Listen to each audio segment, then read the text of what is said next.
اور نگینا تھوڑا سا آگے کو چلی۔ تھوڑی دیر کے بعد میں نے ادھر ادھر دیکھا لیکن اب مجھے نگینا نظر نہ آئی۔ پھر میں کچھ آگے بڑھی تو آگے امرودوں کے درخت لگے ہوئے تھے۔ اس وقت امرودوں کی شاخوں پر پکے ہوئے امرود لٹک رہے تھے۔ امرودوں کے درختوں سے نکل کر میں آگے بڑھی تو سامنے ایک بڑا سا بوہڑ کا درخت تھا۔ یہ درخت اتنا بڑا تھا کہ اس کی شاخیں دور دور تک پھیلی ہوئی تھیں۔ اس بوہڑ کے درخت کے نیچے کھڑی مجھے نگینا نظر آئی۔ نگینا کی کمر میری طرف تھی۔ میں آہستہ آہستہ چلتی ہوئی اس کے پیچھے جا کھڑی ہوئی۔ اس سے پہلے کہ میں نگینا کو پکارتی، میرے کانوں سے نگینا کی آواز ٹکرائی، تمہیں ملنے ہی تو میں یہاں آتی ہوں۔ جب تک میں تمہیں دیکھ نہ لوں، تم سے بات نہ کر لوں، مجھے چین نہیں آتا۔ نگینا، کون ہے؟ تم کس سے باتیں کر رہی ہو؟ میں نے اس کے کندھے پر ہاتھ رکھ کر کہا۔ کون؟ کوئی بھی نہیں ہے یہاں پر۔ وہ میری طرف پلٹی اور لاپرواہی سے بولی، میں نے خود تمہیں کسی اجنبی سے باتیں کرتے ہوئے سنا ہے۔ پیچھے ہٹو، میں خود دیکھتی ہوں کون ہے وہاں۔ میں نے نگینا کو ایک طرف کیا اور بوہڑ کے آس پاس چاروں طرف نظریں دوڑائیں، لیکن مجھے کوئی بھی اجنبی نظر نہ آیا۔ چلو روبی، گھر چلو، دیر ہو رہی ہے۔ نگینا نے میرا بازو پکڑا اور میں اس کے ساتھ چل پڑی۔ مبین میرے بچپن کی محبت ہے، اس کے سوا میری زندگی میں کوئی بھی نہیں آ سکتا۔ نگینا نے خاموشی کو توڑا اور بات کا آغاز کیا۔ پھر تم نے مبین سے نکاح کرنے سے کیوں انکار کیا؟ میں نے پھر ضد ہو کر پوچھا۔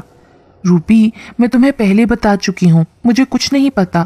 جو کچھ نکاح والے دن ہوا مجھے کچھ بھی یاد نہیں، اور نہ ہی میں نے نکاح کرنے سے انکار کیا تھا۔ وہ خفگی سے بولی۔ مجھے اس کی بات پر بہت حیرانی ہو رہی تھی۔ تمام راستے میں ذہنی الجھن کا شکار رہی۔ اتنے میں نگینا کا گھر آ گیا اور وہ اپنے گھر چلی گئی اور میں اپنے گھر کی طرف چل پڑی۔ نگینا اور مبین کے گھر والوں کے تعلقات پہلے کی طرح بحال ہو چکے تھے۔ دونوں بھائیوں نے اور ان کی بیوی بچوں نے ایک دوسرے کے گھر دوبارہ آنا جانا شروع کر دیا تھا۔ چچا فضل الدین ایک دن چچا قمردین سے کہنے لگے، اب مجھے نگینا بیٹی پہلے سے بہتر لگ رہی ہے، کیوں نہ ہم دوبارہ مبین اور نگینا کا سادگی سے نکاح پڑھوا دیں؟ جی بھائی، آپ کا خیال بالکل درست ہے۔ نگینا بیٹی کو مایوں اور نکاح کے وقت ہی دورہ پڑا تھا، لیکن اس کے بعد اس نے کوئی ایسی ویسی حرکت نہیں کی۔ اب ماشاءاللہ بالکل ٹھیک ہے۔ چچا قمردین نے اپنے بڑے بھائی سے اتفاق کیا۔ چلو پھر ٹھیک ہے، یہ اتوار نکاح کے لیے ٹھیک رہے گا۔ نکاح 2-4 گواہوں کے ساتھ سادگی سے ہوگا، پھر ولیمہ ہم دھوم دھام سے کر لیں گے۔ چچا فضل الدین نے فیصلہ کن انداز میں کہا۔ ٹھیک ہے بھائی، جیسے آپ کی مرضی۔ چچا قمردین پرجوش لہجے میں بولے۔ آخر اتوار کا دن نگینا اور مبین کے دوبارہ نکاح کے لیے مقرر ہو گیا۔ اتوار کا دن آیا تو بارات میں صرف گھر والے اور 2-4 گواہان تھے۔ ضروری خاطر تواضع کے بعد نکاح کا وقت آیا۔ میں صبح سے ہی نگینا کے گھر پر تھی۔ نگینا دلہن بنی بہت خوبصورت لگ رہی تھی۔ اس پر آج بہت زیادہ روپ چڑھا تھا۔ چچا قمردین اور چچا فضل الدین مولوی صاحب اور 2 گواہوں کے ساتھ نگینا کے کمرے میں آئے۔ جیسے ہی مولوی صاحب نے کہا، آپ کا نکاح مبین ولد فضل الدین کے ساتھ سکہ رائج الوقت 50,000 حق مہر کے ساتھ کیا جاتا ہے، کیا آپ کو قبول ہے؟ مولوی صاحب کا اتنا کہنا تھا کہ یکدم نگینا کی حالت بگڑنے لگی اور اس کے چہرے پر وحشت طاری ہو گئی۔ نہیں قبول، دفع ہو جاؤ یہاں سے۔ وہ دھاڑی اور خود کو نوچنے لگی۔ اس نے اپنے کانوں کے جھمکے زور سے کھینچے کہ اس کے کانوں سے خون رسنے لگا۔ نگینا، یہ تم کیا کر رہی ہو؟ اس کے کانوں سے خون رستا دیکھ کر میں تڑپ اٹھی اور آگے بڑھ کر اس کو سنبھالنا چاہا، لیکن اس نے مجھے زوردار دھکا دیا جس کی وجہ سے میں اوندھے منہ گری اور میرے ماتھے سے خون بہنے لگا۔ وہ اتنا زور زور سے چیخ رہی تھی کہ ڈر کے مارے ہم سب باہر نکل آئے اور باہر سے دروازے کی کنڈی لگا دی۔ قمردین صاحب، میں نے آپ سے پہلے بھی کہا تھا کہ آپ کی بچی ذہنی مریضہ ہے، اس کا علاج کروائیں۔ مولوی صاحب غصے سے بولے۔ مولوی صاحب، میری بیٹی ذہنی مریضہ نہیں ہے، وہ بالکل ٹھیک تھی، اسی لیے تو ہم دوبارہ اس کا نکاح کرنے لگے تھے۔ چچا قمردین اس وقت بہت بے بس لگ رہے تھے۔ آخر دوسری مرتبہ پھر بارات ناکام لوٹ گئی اور گھر میں موجود ہر فرد کے چہرے پر غم کی تحریر لکھی نظر آ رہی تھی۔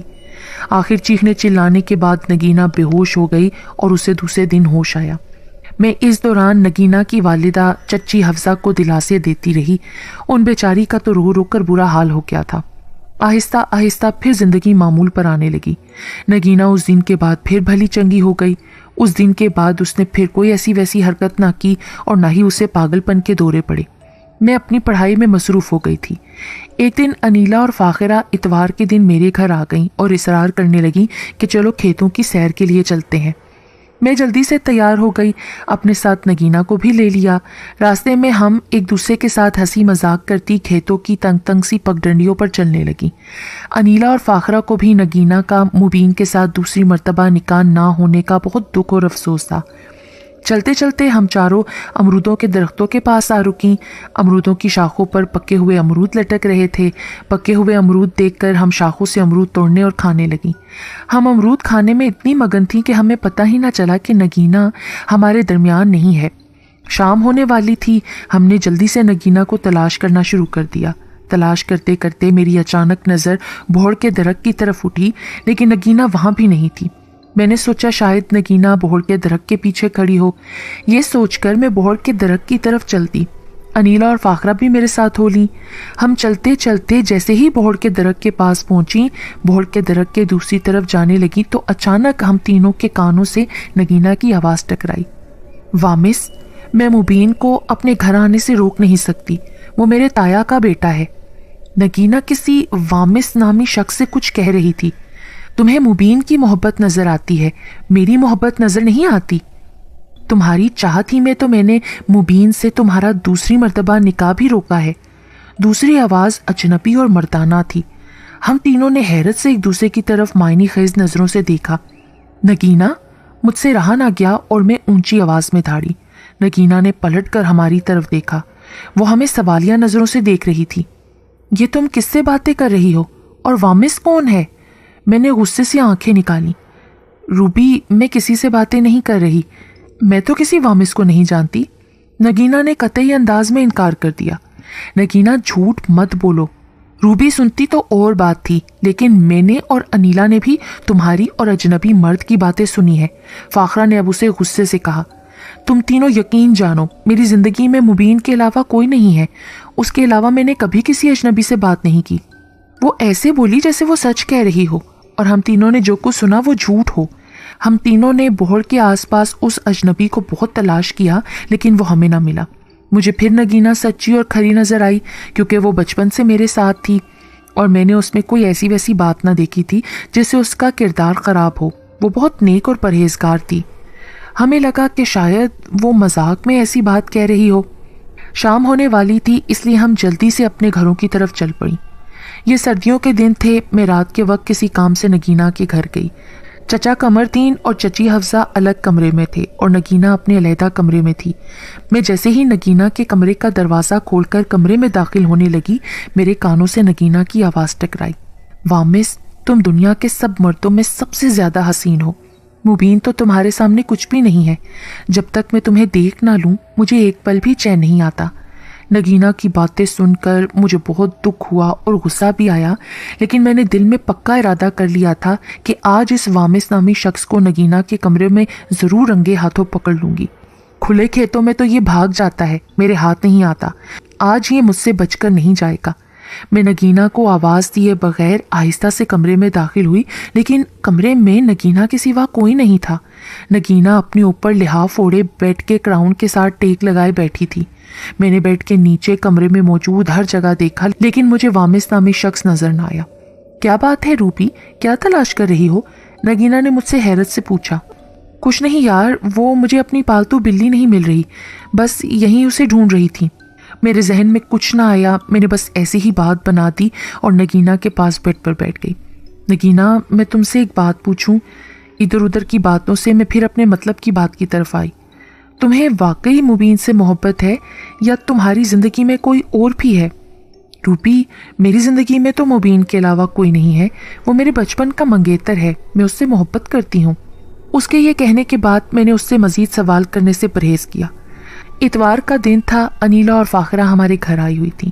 پہلے ہم نے سوچا کہ کھیتوں کی سیر کے لیے جائیں، پھر مجھے اچانک یاد آیا کہ نگینہ کی مایوں کی ویڈیو کی فلم کل سے گھر آئی ہوئی ہے، کیوں نہ وہ دیکھی جائے۔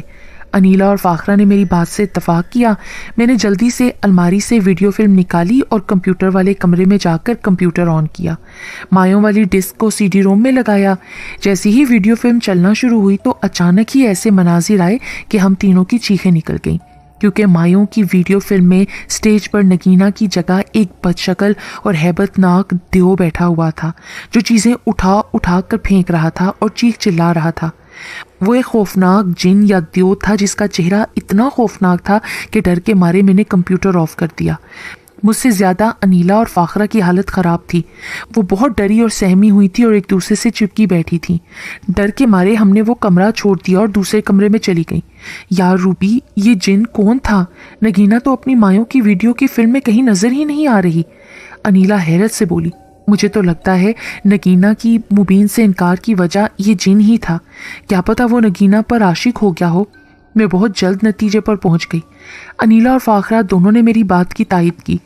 رات کو میرے ابو گھر آئے تو میں نے ویڈیو میں نظر آنے والا جن اور نگینا کی مبین کے ساتھ نکاح سے انکار کی وجہ اپنے بابا کو بتائی۔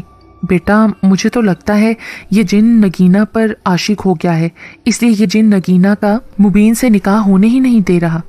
تو پھر ہمیں کیا کرنا چاہیے کہ وہ جن نگینا کا پیچھا چھوڑ دے؟ ساتھ والے گاؤں میں میرا ایک دوست رہتا ہے بیٹا، اس کے پاس روحانی علم ہے، وہ لوگوں کو تعویذ دھاگے بھی کر کے دیتا ہے۔ دوسرے دن میرے بابا اپنے دوست باسط صاحب کو لیے گھر پر آئے۔ ہم نے ان کی خوب خاطر تواضع کی۔ پیر باسط صاحب بوڑ کے درخت کے نیچے کافی دیر پڑھائی کرتے رہے۔ آخر بوڑ کے درخت کے 2 شاخوں کو آگ لگ گئی اور وہ جل کر راکھ ہو گئی۔ جن کا مسکن جل چکا تھا اور وہ وہاں سے فرار ہو چکا تھا۔ پیر صاحب پھر دوبارہ گھر آئے۔ انہوں نے نگینا کو پہلے دم کیا، پھر نگینا کو ایک تعویذ دیا جسے نگینا نے اپنے گلے میں ڈال لیا۔ دوسرے دن پیر صاحب نے نگینا کا نکاح مبین سے خود پڑھوایا۔ اس دفعہ نگینا نے انکار نہ کیا اور نہ ہی وہ چیخی چلائی۔ نکاح ہوتے ہی سب نے اللہ کا شکر ادا کیا جس نے اتنی بڑی آزمائش سے ان لوگوں کو نکالا۔ نگینا کے مبین سے نکاح کے بعد بھی 4-5 دفعہ مبین اور نگینا دونوں کو پیر صاحب اپنے پاس بلاتے رہے اور ان پر دم کرتے رہے۔ اس کے بعد پیر صاحب نے بتایا کہ اب تم دونوں پوری طرح سے محفوظ ہو، وہ جن اب تمہارا کچھ نہیں بگاڑ سکتا۔ چچا قمردین اور چچی حفصہ بھی بہت خوش تھے کہ ان کی اکلوتی بیٹی نگینا کی اس جن سے جان چھوٹی۔ مبین اور نگینا دونوں ہنسی خوشی زندگی گزار رہے ہیں اور اب تو ان کی ایک پیاری ننھی سی بیٹی بھی ہے۔ میں بھی اپنی دوست نگینا کے لیے ہر وقت دعا کرتی ہوں کہ وہ اپنے گھر سدا خوش اور آباد رہے۔